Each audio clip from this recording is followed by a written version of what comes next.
Good afternoon and welcome to your weekly FX Options Report. Today is Wednesday, July 28, 2010.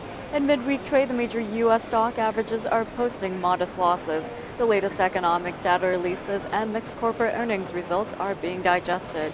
Now, earlier this morning, the Commerce Department reported that durable goods orders in the U.S. for the month of June came in lower by 1%. Now, it had been estimated that a gain of 1% would be posted for the latest month. Now, orders fell on weaker demand for airplanes, electronics, steel, and other durable goods. Excluding transportation, durable goods orders fell by 0.6%.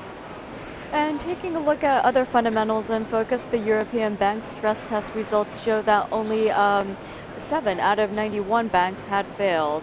Now, the Committee of European Bank Supervisory reported that 5 Spanish cajas, Germany's Hypo Real Estate, and Greece's ATE Bank did not pass, with the bank's recapitalization needs coming in at $4.5 billion.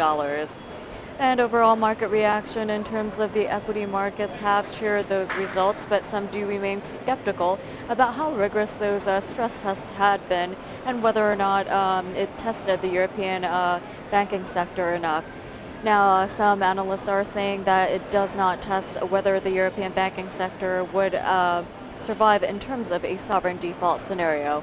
Looking ahead to the rest of the session at 2 p.m. Eastern Time, the Fed's Beige Book will be released. That will be closely watched, especially following Federal Reserve Chairman Ben Bernanke's comments in last week's testimony before the Senate Banking Committee. Bernanke did say that the outlook for the U.S. economy does remain unusually uncertain.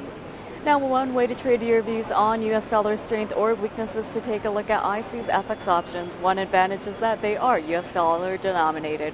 For more information, you can go to www.fxoptions.com. And in our next segment, which is our daily trend report, we'll take a closer look at the individual IC-FX option pairs. Starting out with the AUX, which is the U.S. dollar against the Australian currency, the downside does prevail.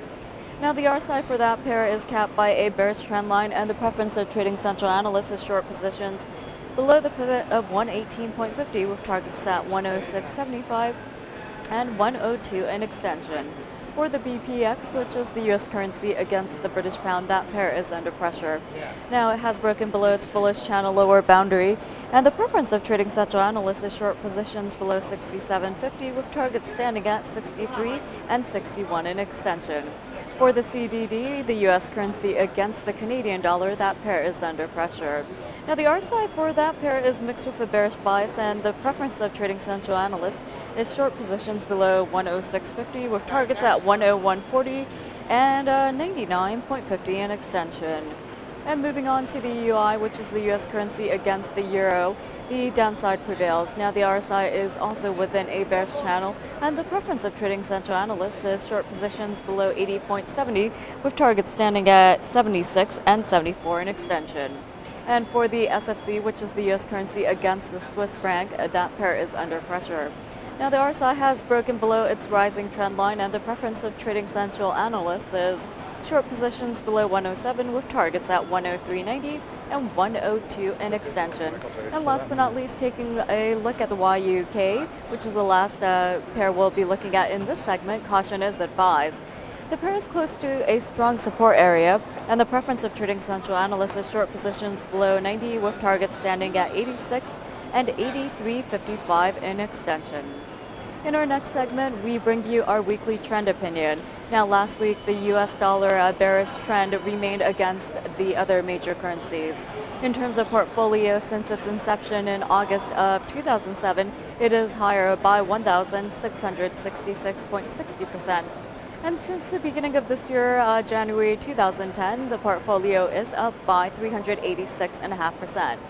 Now, we do have 2 trade alerts for you right now, and the first one is for the puts on the AUX, the U.S. currency against the Australian dollar. Now, the pair has broken below its key support area, and the daily RSI is also reversing on the downside from a declining trend line. And for the BPX, it resumed its bearish trends and also struck against its lower boundary of the former bullish channel. Looking ahead to next week, Trading Central analysts will be looking at the NZD, the SKA, as well as the YUK. Now, starting out by looking at the NZD, it is expected to push below a key rising trend line as technical indicators are reversing to the downside. In terms of the SKA, it has broken below a key bullish trend line and is pointing towards further downside in the coming weeks. Last but not least, for the YUK, the outlook still does remain mixed but is capped by a declining trend line.